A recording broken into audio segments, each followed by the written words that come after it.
I guess the question which I have is this. The incidents which you describe, where there's a kind of an urgent need to do something which is not plainly authorized by law. And then the question, it's done, and then the actors are excused. So there are two ways you could have characterized this. One, the way which is the central way you do in the paper, and that is to say they violated the law, and then we indemnify them. But it could have been that you said, oh no, that's lawful. Mm-hmm. That is to say, this is within the Crown's prerogative. It seems to me, just reading it, that seemed pretty reasonable, actually. It wasn't just like a way out way of justifying it. And so, and it occurred to me that maybe the choice to do it that first way is an artifact of the political situation. Throughout the period that you're describing, it's all Whig governments.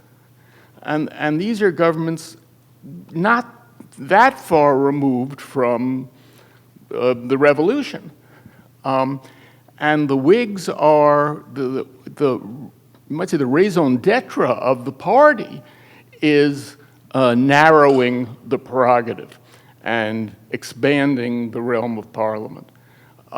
So in that case, if there had been, contrary to fact, if these had been Tory governments, might we have had essentially the other way of explaining it would have seemed more reasonable instead. Having done it over this long period, having had the Whigs in power for such a long time as we did, maybe now this becomes kind of cemented into the polity, and the other way of doing it is no longer available.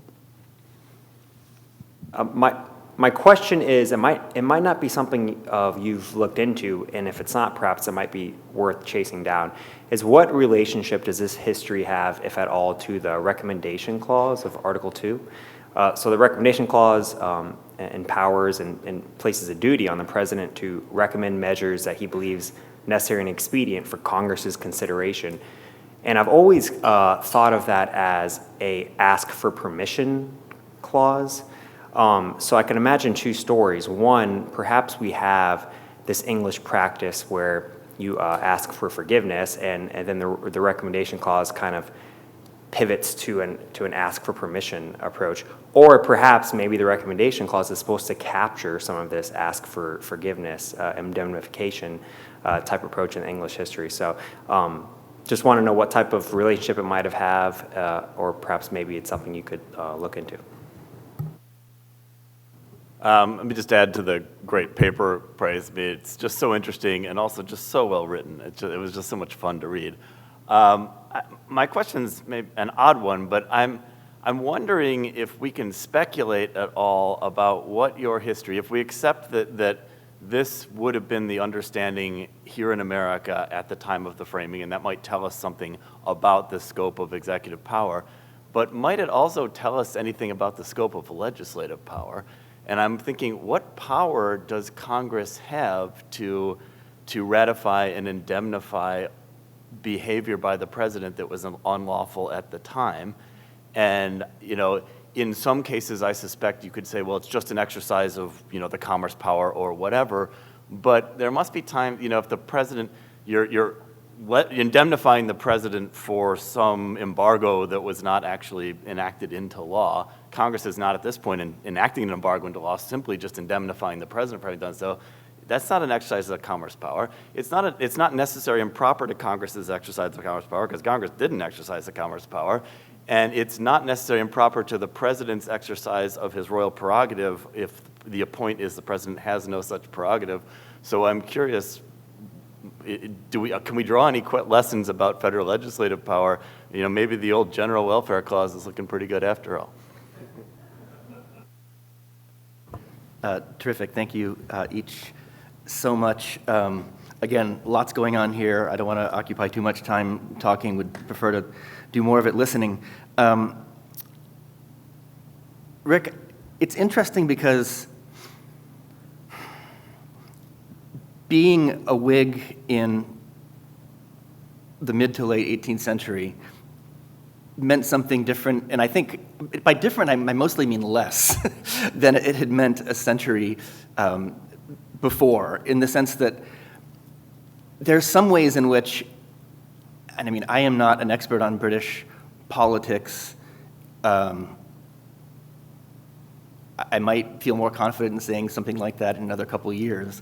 But what I'm saying now is reflecting a lot of reading in the period in secondary literature, and there may be things that I'm missing. The Whigs, there's a phrase for this kind of thing that's escaping me. The Whigs won, and in winning, they then lost, if you want to think about them as some kind of coherent political identity. The winning was what we think of as a Whiggish mood and a Whiggish set of expectations about what it was the executive could do. Bound by law, requires authorization, and then, I mean, even Whigs stipulated there is such a thing as royal prerogative. It's not that it has to be statutory authorization, it's how much. And then, if you're going to, again, it's actually more complicated than this, but still the tendency persists to distinguish between royalists or Tories and Whigs. It's more like, how big do you think the prerogative is versus how small do you think it is? But the underlying point that the baseline is to expect authorization for the king and that the king can't dispense with the laws if Congress. If Parliament has spoken to the question, and of course asterisk, let's talk about that, but if Parliament has spoken to the question, the story's over. And in that sense, the Whiggishness, I think, they didn't, absent a better legal argument that these acts were part of the royal prerogative, one, and two, that they had not been changed by, like, the Bill of Rights. It just wasn't an option to declare them legal. At the end of the day, for the institution as a whole, even though fascinatingly, Camden, over the course of 24 hours, goes to like defending it to the hilt as a prerogative, which I think is one of the weirdest and most interesting parts of the whole story. Recommendation clause is a great flag. I don't. The short answer is I don't know, and I want to look into it. My instinct is that it reflects the larger Whiggishness of the expectations about the scope of Article 2 power, in the sense that, as you said, President's got a. What was it you said? Yeah, you had a nice phrase that I guess I didn't write down, but I liked it. Remind me what it was later. That it reflects the general expectation of a president with very thin powers before statutory action. And then, Tom, you're asking a mean question. I've never thought about that. It's the best kind of question, because what would it look like? What is a? I mean, I haven't never thought about that. I've taken it for granted that Indemnity Acts were enacted because they were. The immediate, by Congress, the immediate thing that comes to mind is that they would have been jurisdictional, but then that doesn't help with state law litigation, and I don't know, and I bet there are people here who have thoughts on what that might look like. What I can reflect back to you, it's not in the paper yet, is that indemnity statutes definitely exist, not just in the states, but also in the federal Congress, and I would love to hear thoughts on how. Thank you. Thanks a lot. This is a great paper, and thanks for the historical anecdotes that I didn't really know anything about, and they're told so well, so that I really enjoyed that. My question is methodological in terms of how the stories that you recount here relate to our investigation of the original meaning of the Constitution. And specifically, sort of, what do we make of the fact that, let's grant that this is a general British practice that the colonists knew about. What does that tell us about the meaning of the Constitution? Because it seems that sometimes we say that the British practice is influential because the drafters were influenced by it, but sometimes they weren't. Sometimes they reacted against it.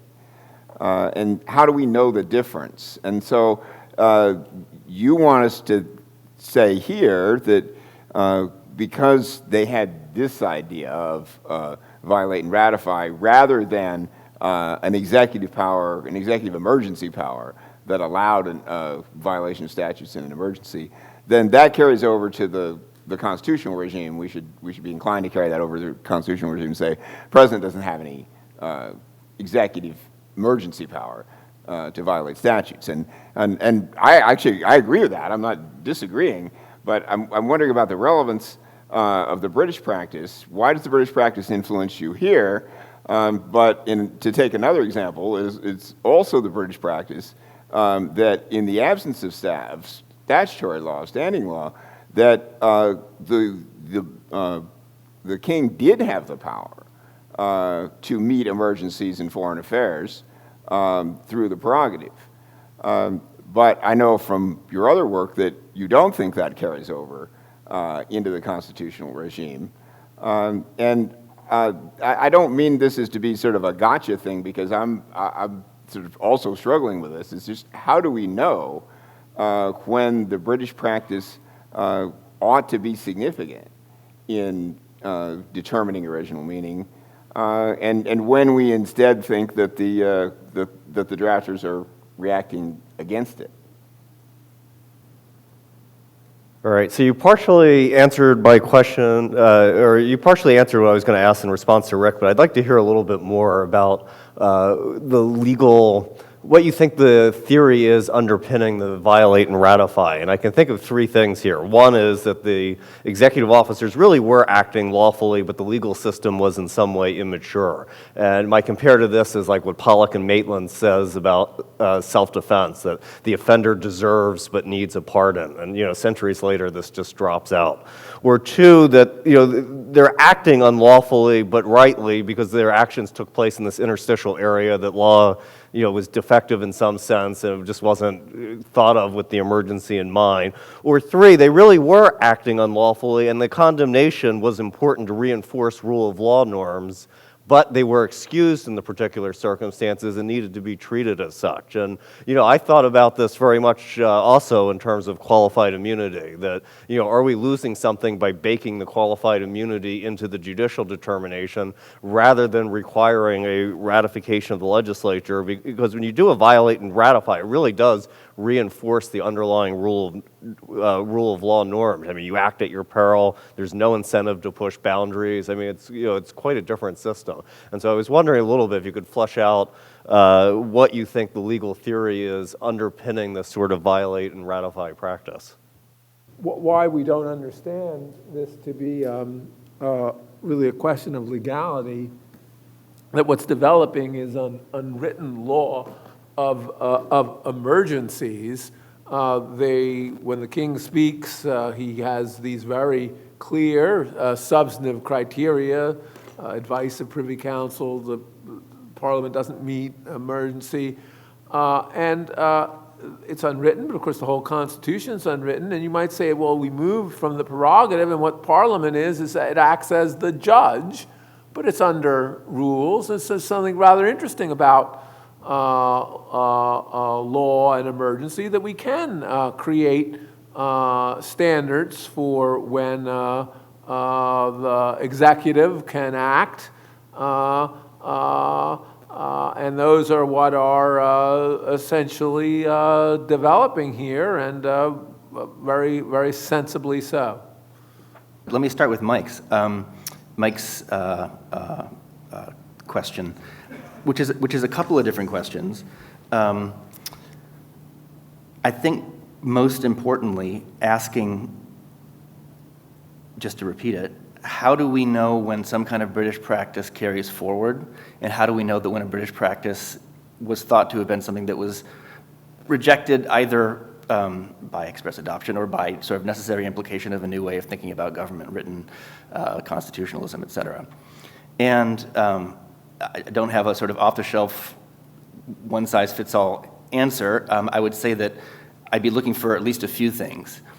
I'd be looking to see whether a big fuss was made about the point at issue, whether it was identified as something that was at odds with the new system.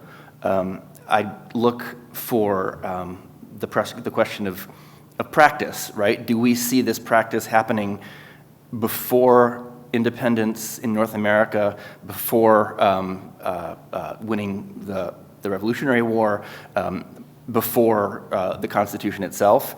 Because there are many ways in which foundational assumptions about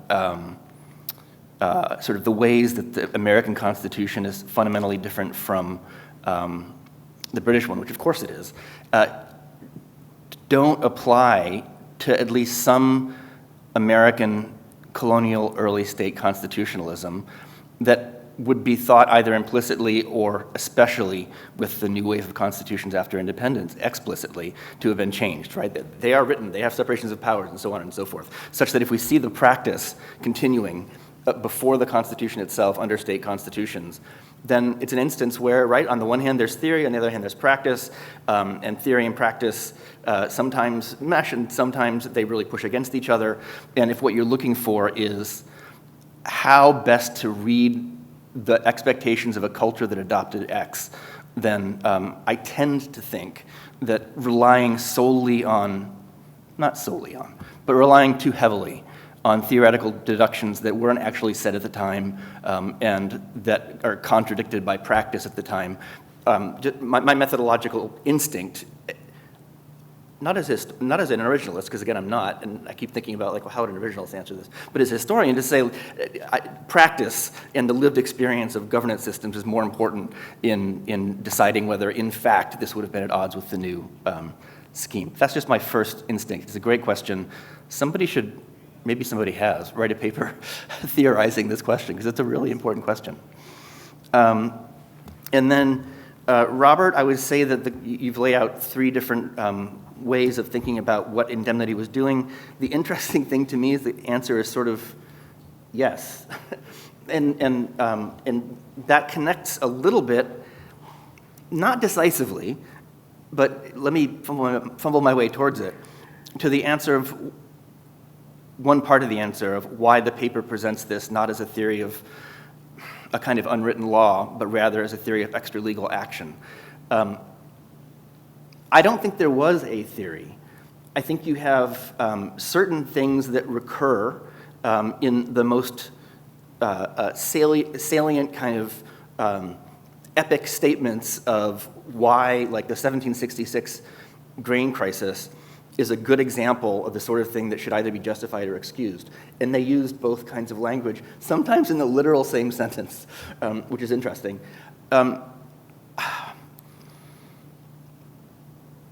There were common threads in this sort of effort by historical memory to push these episodes into a neater, tidier, more Whiggishly acceptable story that persist for sure, and that's part of the point of the paper, is to flag those and elevate them as themes. But they weren't either or. You can find people saying, you know, indemnity is okay if somebody was just kind of a dummy and like did something that was stupid, but geez, these lawsuits are too much to have by way of punishment. And I'm not sure if that's immature legal system, but it's in the neighborhood of it. And you certainly see a combination of justification talk and excuse talk, notwithstanding sort of the heavy emphasis on, and you see it in two threads. You see the justification talk in the glorious recounting of why we give indemnity. You see excuse talk in the resistance by people like Camden, and then by people in the North Ministry in 1775 to like skulking for immunity. No, I'm not going to skulk for an immunity. And so it's doing both things rather than just one. And John, I'm going to come back to in the first instance to this sort of,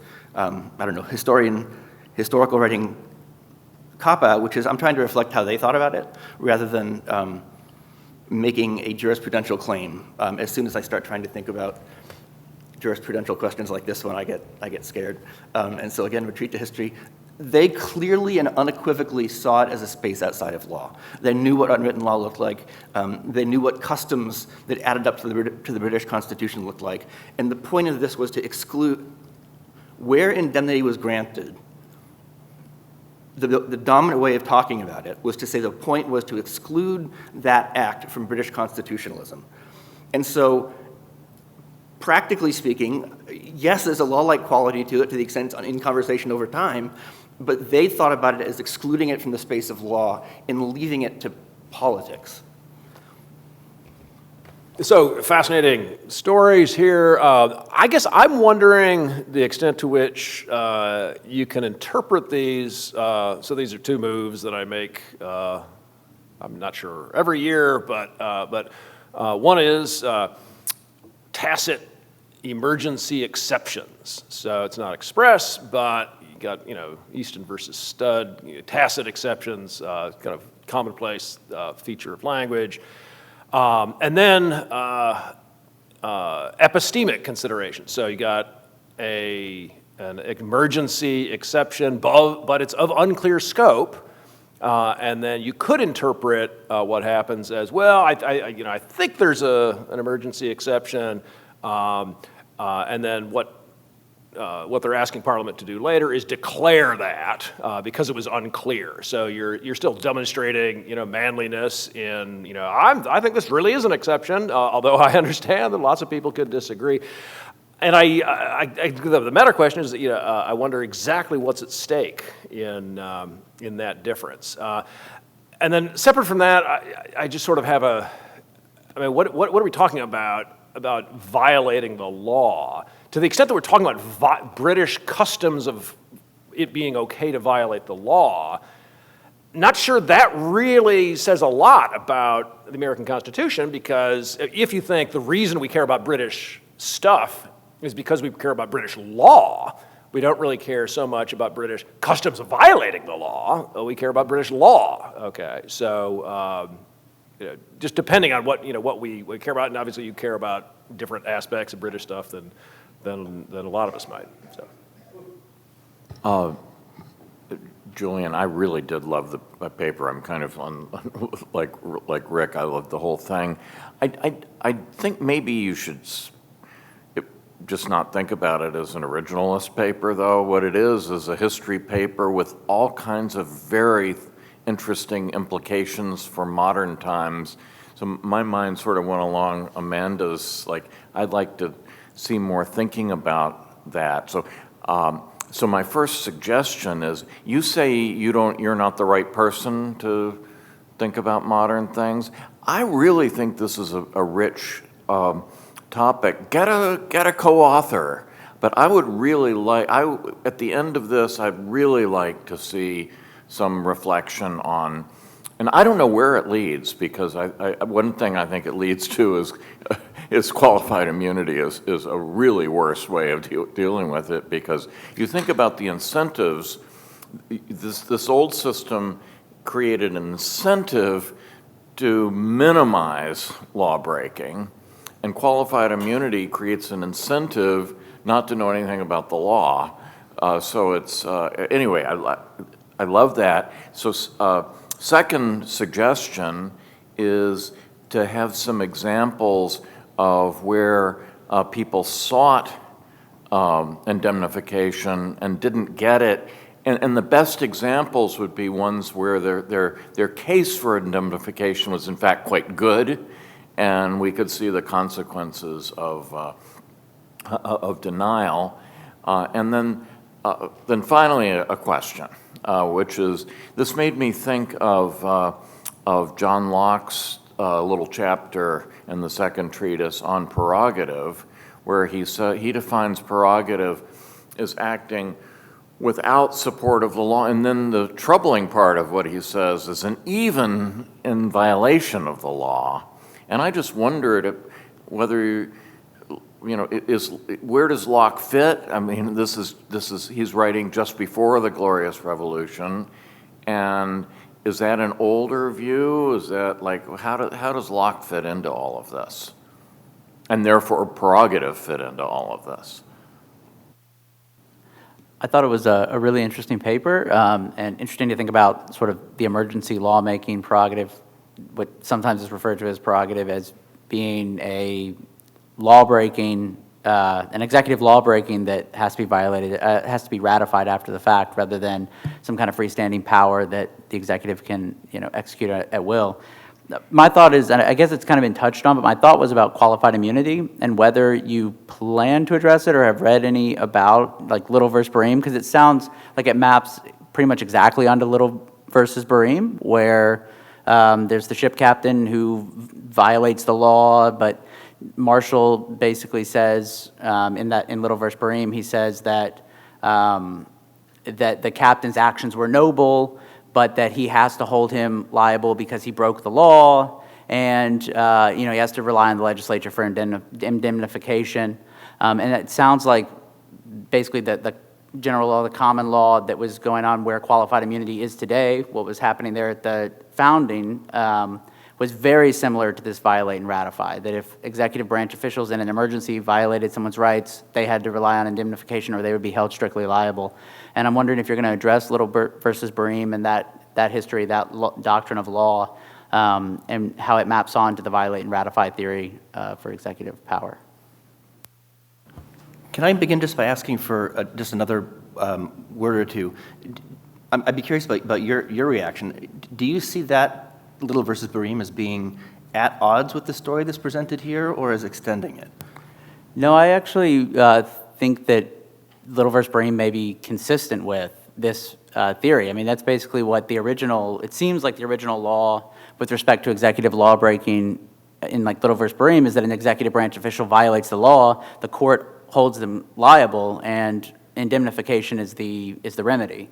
But the court, just because it's a court of law that applies law, has to hold them in violation of the law, and so it's only the legislature that can override that because it's sort of a general common law violation. The legislature can supersede that with indemnification, or can remedy that violation with indemnification. And so I'm wondering if you've done any research into Little versus Bream, because it actually seems synonymous, at least my recollection of it seems synonymous with this violate and ratify theory. So I'll start there. I mean, I agree completely that when we ask whether British practice, Little versus Bream is the kind of case that I had in mind when I said there's lots of indications that they continued to think about things this way in the early republic. Right, James Fanders, I give him above the line shout out here, and others have done really great work talking about how administrative supervision worked in exactly this very different way. Administrative supervision by the courts worked in this very different way, that the presumption was you didn't have, not presumption, excuse me, the established fact was that as an official you didn't have liability and you had to face personal responsibility. And I mean, one of the interesting things as I've looked into this is there's an argument out there that this is one of the things that made it hard to staff positions, especially in North America, as opposed to in Great Britain, because even though the rule is the same in both places, perhaps the courts could be less counted on in North America to sort of wink and nod or something like that with respect to suits against the officials because they're more sympathetic to the, I'm not sure that the distinction argument holds up, but the argument is that it's hard to staff positions in North America in part because of this liability issue. So I think it's absolutely the case that we see indemnity talk like this happen and get carried forward. It's a neat idea to look at what happens with Little versus Bream, like the actual actors in the story. I just don't know, but it's a good idea to sort of explore. Which also reminds me of a way in which an earlier question about, the question that I wished I'd thought about more. One of the reasons I didn't think about it more is that there is one important difference in early Republican indemnification, and I don't know enough. I have not looked enough. And it's hard to get the details of early Republican indemnification at anything like the same level of specificity that Tom raised. What power is there to indemnify? Well, the argument becomes, and I suspect, like with many things, there's a shift, and it's not all one way and then all the other way. The argument emerges in the first Congress, in the early Congress, that it would be un-American for indemnity. It would be un-American for indemnity to equal immunity. And instead, what indemnity means is financial indemnity. So it really focuses instead on the financial consequences, and that's where the congressional power, that's one account of where the congressional power comes from. That just occurs to me now. I'd still be interested in hearing whether people think that there's some way to create a genuine immunity-style legislation under congressional power. Then, sorry, let me flip back. Michael, Judd, your question put me immediately in mind of a terrific suggestion from Judd just I don't know, earlier this week, in trying to figure out instances where indemnity was denied. He suggests looking at petitioning records. That's just like an awesome idea, and I'm going to do it. So that's going to be one place that I'm looking for. The episodes that I'm aware of right now mostly come from reading about them in secondary literature and then trying to trace back to like the underlying stuff. The neat promise of the petitioning resources is this could sort of uncover things that the literature doesn't know about yet. Locke. Sorry. You know, they argued about Locke.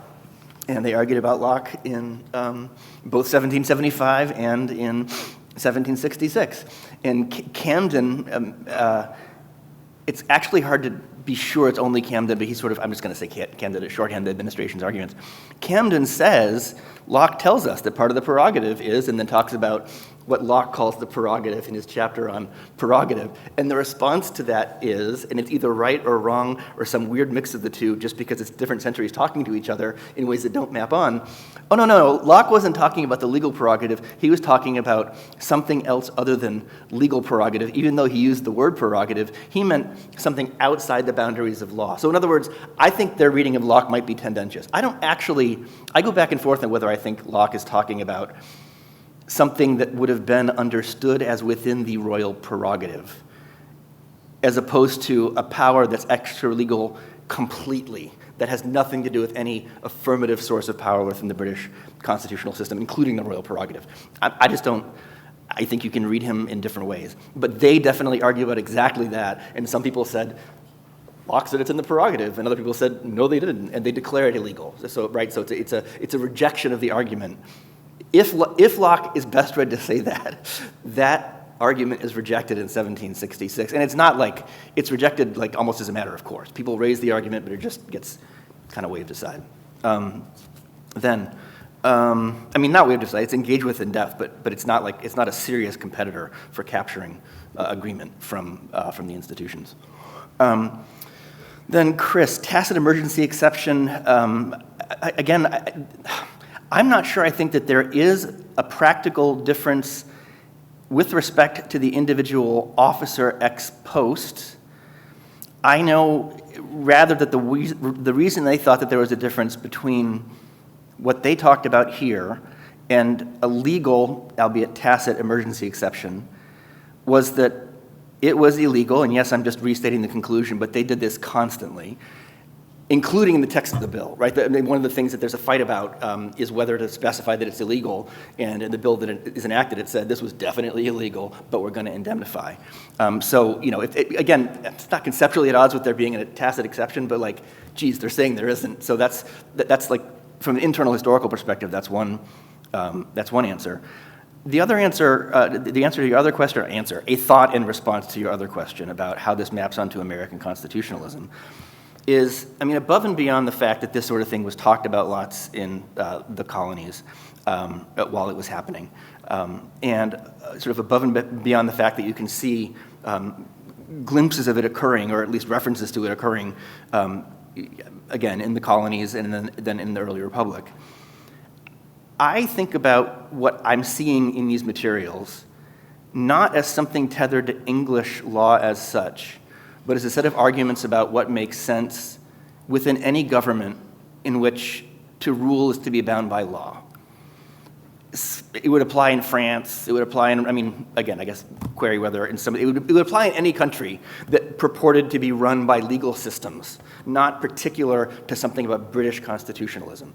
And so in such a system, there will sometimes be problems where the law prohibits something that it really shouldn't, right? Where the law prohibits something that is really bad in a given moment. And if they thought about it ahead of time, they would have added an exception. And that's just like, that's not Britain, that's just law. And when that happens in a system that's governed by law, what do you do? And, there's various options, one of which is to say, violate and ratify. And so I take the arguments, again, I really don't know how this cashes out for originalism, like genuinely don't know. But I take the arguments that they're making to be about the nature of governance under law rather than a statement about British constitutionalism as such. Had any of these folks taken some kind of an oath, and if so, what was it to? And it seems like, just from skimming historical oaths of office in British Crown on Wikipedia, it seems like it would have been an oath to the Crown, but not particularly to the laws. And I'm curious whether we would then think differently about a system in which the officers had taken an oath to the Constitution and were pressed with the question of whether to violate the Constitution. The executive's a lot of people, and I'm thinking about the people at the docks in 1766 and the Hanoverians in Gibraltar and Captain Little, and wondering within the large body of people that makes up the executive, who needs indemnity? Is it just the higher-ups on the assumption that the lower downs will just do what they're told and maybe not get sued? Or is it anybody who faces some kind of legal liability, or anybody who faces damages, or who needs indemnity? This is reminiscent of points made by Robert Leiter earlier, and your last point about this being something that could be said of any regime where people are bound by law. Yeah, I don't see this as particular to the British or to the American situation, and indeed, it seems to me it's a problem about law. That's what it is. Law is, as we know, no set of legal prohibitions is going to be perfect. It's not going to deal with all emergencies or unforeseen circumstances. And so one response is when somebody violates the law because feels justified in those circumstances doing it. One is to ratify the justification, which essentially amends the law. So the law now covers, and the law is in some sense changed retroactively for him. But now the law covers the particular kind of situation. More problematic are those situations where you don't think the law is defective. In other words, you can't think of a better way of formulating the law, one that won't create perverse incentives that you don't want to create. But nonetheless, you think the person should not be punished under the law because of the situation that they were in. So the difficulty there is if you publicly excuse the person, you possibly create an incentive that you don't want to create. The other possibility is one of acoustic separation. You keep the law intact and you try sub rosa to excuse the person so that you don't create a perverse incentive. And it seems to me that this is endemic in any legal system because law will always be imperfect in that sense. Thank you. I guess I'll start, Larry, with your observation because I mostly just want to associate myself with it. You're putting your finger exactly on both how I conceive of this problem in its own right, entirely separate from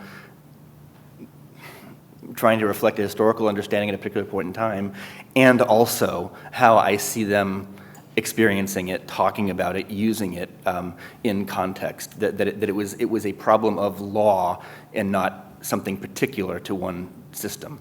I really like the idea of acoustic separation, and that may be a phrase, I haven't heard it before, but it's a lovely one, and I'm gonna hang on to it. I don't know. I don't know who they took the oath to. I bet it was to the Crown. You wouldn't really take an oath to the, it would be, again, I'm just going by like what hits my ear right and wrong. It just hits my ear wrong, thinking about the register that they talked about in the mid-18th century, that you would take an oath to the British laws or that you would take an oth to, much less to the British Constitution. It would be if there's an oath, I would be surprised if it wasn't to the Crown.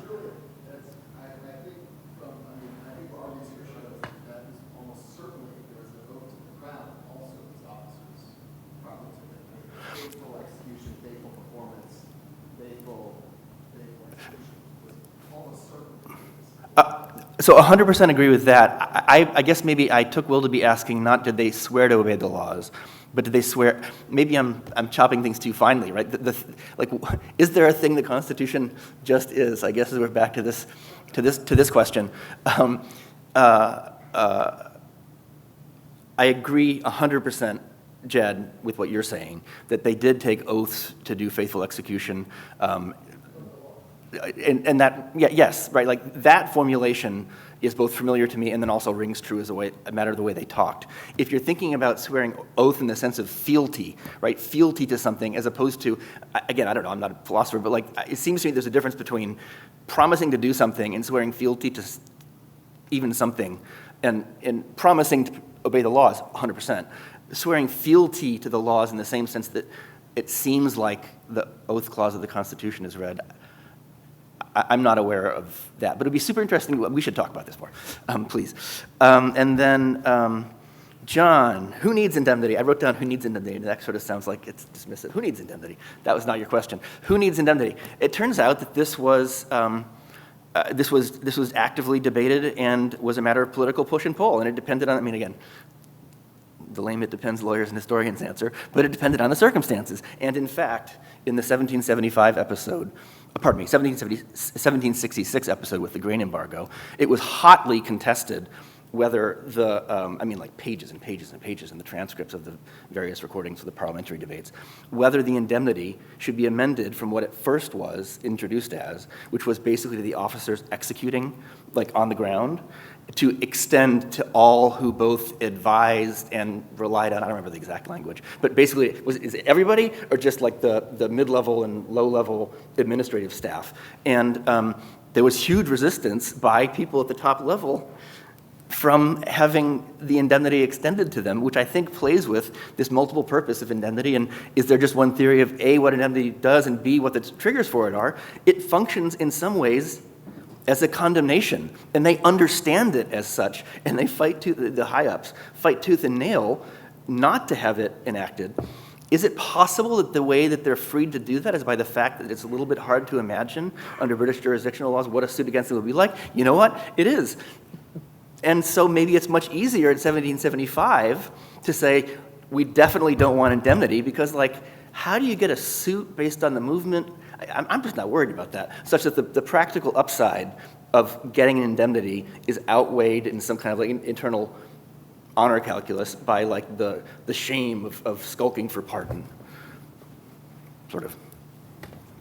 I was actually, this follows up just on that question of faithful execution, oaths, and surety. So I guess the question is to flesh out the liability question. So what was at stake to identify, right, oaths, sureties, or losing the office was one set of questions. But you also, in one of your footnotes, you have an article about oblivion and oblivion disqualification. So what had to be indemnified, and also the discussion on the American side about necessity. So when you have those 2 pages about, I'm thinking less about I'm thinking more about, in that context, what's the role for the jury? So you mentioned 24, and this is maybe the question of, in our time, we've thought about the idea of emergencies, and the question, I think a lot of people engage with the question of the criminal or tort liability.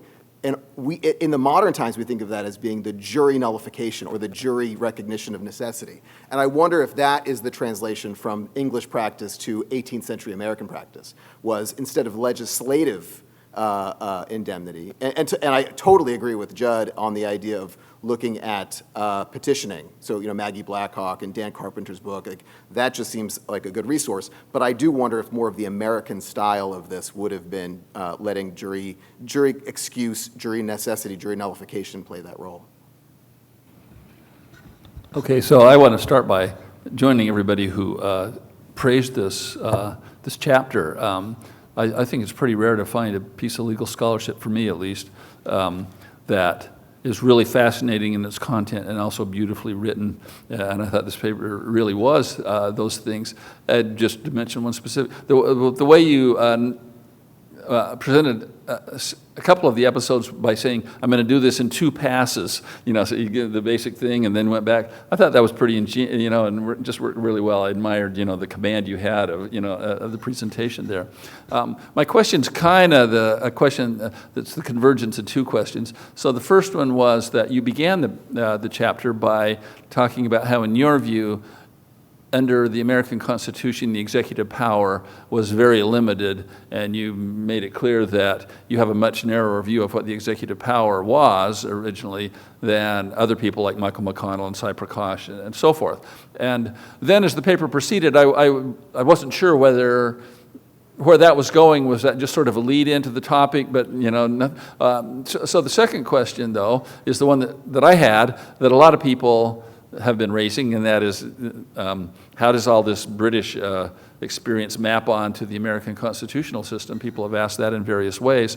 It occurred to me, and then I think you've sort of made this clear in answering Chris Green and Larry and some others, that you're not exactly trying to address that question. You're talking about sort of rule of law in general and what will sometimes have to happen in rule of law.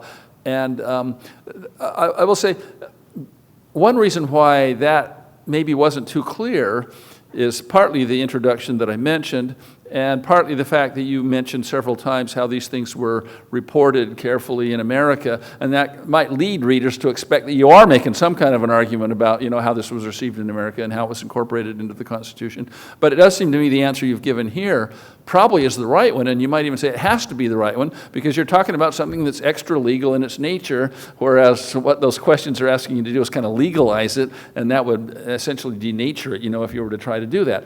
But that might tie back into the first question, and I just wondered what you would think about this. You say, if the executive power was or is as narrow as you say, it seems to me that might make this a more pressing sort of concern, that the extra legal application of this sort of violate and ratify thing would become even more imperative in this country than it would have been in England, or than it would be if other people's views of the executive power as broader were accepted. So I wondered if you would agree with that take on it. Jed, you asked what was at stake, and in some ways, I suppose another way to ask it would be, what's the upside of getting an indemnity?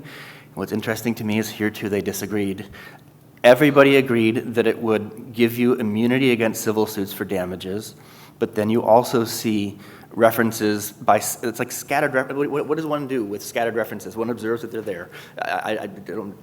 There's not an answer, but there's some people who say it wouldn't apply to criminal proceedings. And again, the pragmatic answer might be because administration, I'm not sure how to think about that, but you see the claim made that it doesn't apply to criminal proceedings, and you see the response that it applies to all proceedings, and the language of the statutes say all proceedings of any kind, and they use every synonym for that you could even begin to think about. It's like this wonderful 18th century drafting. Jury nullification, for sure, but I don't think about that as an either-or question, that the same kind of instinct could be filtered through multiple different places. So yes, I completely agree that that's in play with nullification practices. I wrote down the word necessity, and I don't remember why I wrote it down, so I'm not going to try to answer it. Stephen, it gives me actually special pleasure to hear you to single out the 2 passes thing to say that it worked for you, because I actually agonized over is that too weird? Is it too confusing? And I'm glad to hear. If anybody didn't like it, please actually do tell me, because I want to know that. But that was a thing that I agonized over as a writing matter. General law question. If this is a general law question, why embedding it so much in discussions of why not only discussing the problem in its own terms, the way it played out in the system, but also emphasizing the fact that it was received in America? I think the basic response is there can be a common problem across legal systems, but different legal systems might have different cultural responses for how to deal with it, right? And again, we're kind of back to the question of is this all just unwritten law? But the phenomenon of the laws failing to anticipate needful things is going to be common in any government under law. doesn't mean that the way that the system works it out, I mean, I guess like go back to, I guess it's Kelson earlier today, like the sociology, the legal sociology, or the political sociology really, of working it out is going to be the same kind of thing. So there might be something distinctive about Anglo-American culture's resolution to these questions, and for sure, I mean, big picture, the reason that I'm referencing just how pervasively covered this stuff was in North America is to suggest that there's at least evidence that there was a shared culture in this respect as in so many others. And then why open with the reference to the theory? That's actually a theory of executive power that I've argued for. It's actually the perfect place to land because that the question has been motivated by this move. But it turns out, my research hasn't been motivated by this move in the first instance. It was just intense curiosity into these weird episodes that got, referred to in passing in a bunch of sources that I read. But it turns out, I think, to be one part of, and again, I hesitate to say solution, but one part of the context or background on which the executive power, in the sense that it was actually understood in the 18th century, was adopted as the organizing principle of Article 2. One of the arguments against that claim of a very thin view of executive power is that it leaves too many gaps of various kinds, and it leaves you without the ability to handle emergencies. And so argumentatively, and I think this is both historically argumentative and argumentative in an originalist register, but argumentatively, if the challenge to that claim is, can you imagine that as a legal matter they would have adopted a document that included these large gaps and that didn't provide for emergencies? The answer is, well, two things. Necessary and proper clause. So I think Larry's word was sort of like repairing the statutes after you hit some kind of like shortcoming in the statute, some kind of shortcoming in the available authorizations. Necessary and proper clause lets you, the first time you realize, crap, we didn't authorize that, lets you tack on that kind of authorization to one of the three branches' powers. And then also lets you enact, and I guess to reference another disagreement, lets you enact open-ended enabling statutes to do all kinds of things on an ongoing basis into the future. And then the other piece of it was they kind of knew as a cultural matter that there was a background expectation that violate and ratify could happen, and so that's why it didn't seem crazy to them to have a document that would really be limited and really mean it. Okay, well, let's thank our presenters for an excellent discussion.